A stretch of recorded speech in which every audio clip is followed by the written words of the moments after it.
Hi hello ನಮಸ್ಕಾರ. Education master YouTube ಚಾನಲ್ಗೆ ಸ್ವಾಗತ. ಇವತ್ತಿನ ಕ್ಲಾಸ್ ಒಳಗೆ ಏನು ನೋಡಿದ್ರೆ ಬಾಗಲಕೋಟೆ ಯೂನಿವರ್ಸಿಟಿ ಎಕ್ಸಾಮ್ ನಡೆದಿತ್ತು. BA first semester SCP regular ಅಥವಾ ರಿಪೀಟೆಡ್. ಎಕ್ಸಾಮಿನೇಷನ್ ಡಿಸೆಂಬರ್ ಮತ್ತು ಜನವರಿ 2025 ಮತ್ತು 2026. History paper history of the India ಇದು ಕ್ವಶನ್ ಪೇಪರ್ ಐತ್ರಿ. ಅಂದ್ರೆ ಮ್ಯಾಕ್ಸಿಮಮ್ ಮಾರ್ಕ್ಸ್ ಎಷ್ಟು ಅಂದ್ರೆ 80 ಮಾರ್ಕ್ಸ್ ಐತ್ರಿ. ಟೈಮಿಂಗ್ ಎಟ್ಟ 3 ತಾಸು ಟೈಮಿಂಗ್ ರೀ.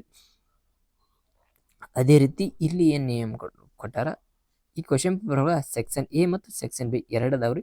ಕ್ವಶನ್ ಪೇಪರ್ ಪ್ಯಾಟರ್ನ್ ಚೇಂಜ್ ಆಗೈತಿ. ಯಾಕೆ ಚೇಂಜ್ ಆಗೈತಿ ನನಗೂ ಗೊತ್ತಿಲ್ಲ ರೀ. ಈ ಸೆಕ್ಷನ್ A ಒಳಗೆ ಎಷ್ಟು 2 ಅಂಕದ್ದು 10 ಕ್ವಶನ್ಗಳನ್ನ ಬರೀಬೇಕ್ರಿ. ಅದೇ ರೀತಿ ಸೆಕ್ಷನ್ B ಒಳಗೆ 15 ಮಾರ್ಕ್ಸಿನ ಕ್ವಶನ್ ಬರೀಬೇಕ್ರಿ. ಯಾವ್ದಾವ ಎಂಬುದನ್ನು ನೋಡ್ರಿ. ಫಸ್ಟ್ ಒನ್ ಯಾವ್ದಂದ್ರೆ ಸೆಕ್ಷನ್ E.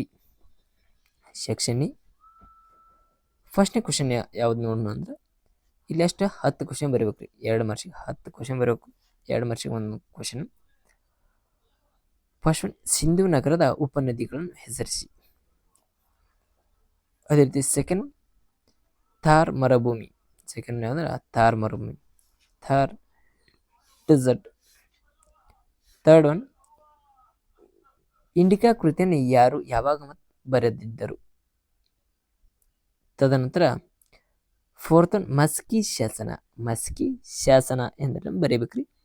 ಫಿಫ್ತ್ ಒನ್ ನವಶಿಲಾಯುಗದ ಪ್ರಮುಖ ನೆಲೆಗಳನ್ನು ಹೆಸರಿಸಿ. ನವಶಿಲಾಯುಗದ ಪ್ರಮುಖ ನೆಲೆಗಳನ್ನು ಹೆಸರಿಸಿ. Lothal. Sixth one Lothal. Seventh one ಸಭಾ ಮತ್ತು ಸಮಿತಿ. ಎಂಟನೇದ್ರಿ ತ್ರಿಪಿಟಿಕಗಳು ಬರೀಬೇಕ್ರಿ. 9 ಹೈಡ್ರಾಪ್ಸ್ ಕಾಳಗ ದ ಫೆಟಲ್ ಹೈಡ್ರಾಪ್ಸ್. ತದನಂತರ ಯಾವ್ದಂದ್ರೆ 10ನೇದ್ರಿ ಮಹಾಜನಪದ ಎಂದರೇನು. ಪ್ರಾಚೀನ ಕಾಲದಲ್ಲಿ ಎಷ್ಟು ಜನಪದಗಳನ್ನು ಅಸ್ತಿತ್ವದಲ್ಲಿದ್ದವು. ತದನಂತರ 11ನೇ ಪ್ರಶ್ನೆ ಸಾರನಾಥ. ತದನಂತರ 12ನೇ ಪ್ರಶ್ನೆ ಯಾವ್ದಂದ್ರೆ ಚರಕ. 12ನೇ ಪ್ರಶ್ನೆ ಚರಕ.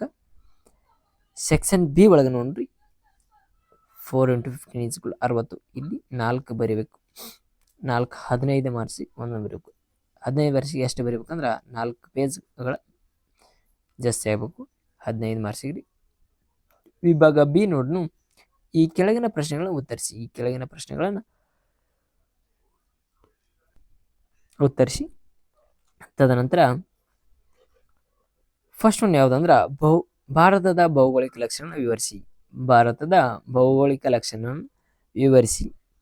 ತದನಂತರ ಕ್ವಶನ್ ಕೊಟ್ಟರ ಅಥವಾ ಪ್ರಾಚೀನ ಭಾರತದ ಸಾಹಿತ್ಯಿಕ ಮೂಲಾಧಾರಗಳ ಕುರಿತು ಬರೆಯಿರಿ. ಸೆಕೆಂಡ್ ಒನ್ ಏನು ಕೇಳಿದ್ರೆ ಹರಪ್ಪ ನಾಗರಿಕತೆಯ ಪ್ರಮುಖ ಲಕ್ಷಣಗಳನ್ನು ವಿವರಿಸಿ. ತದನಂತರ ಅಥವಾ ಕ್ವಶನ್ ಕೇಳಾರ ಉತ್ತರ ವೈದಿಕ ಕಾಲದ ಸಂಸ್ಕೃತ ಕುರಿತು ಬರೆಯಿರಿ ಅಥವಾ ಕುರಿತು ವರ್ಣಿಸಿರಿ ಎಂಬುದನ್ನು ಕೇಳಿದ್ದಾರೆ. ಥರ್ಡ್ ಒನ್ ಗೌತಮ ಬುದ್ಧ ಜೀವನ ಮತ್ತು ಬೋಧನೆಗಳನ್ನು ವರ್ಣಿಸಿರಿ. ಭಾರತದ ಮೇಲೆ ಅಲೆಕ್ಸಾಂಡರ್ ದಾಳಿಯ ಕಾರಣ ಮತ್ತು ಪರಿಣಾಮಗಳನ್ನು ವಿವರಿಸಿ. ತದನಂತರ 4ನೇ ಪ್ರಶ್ನೆ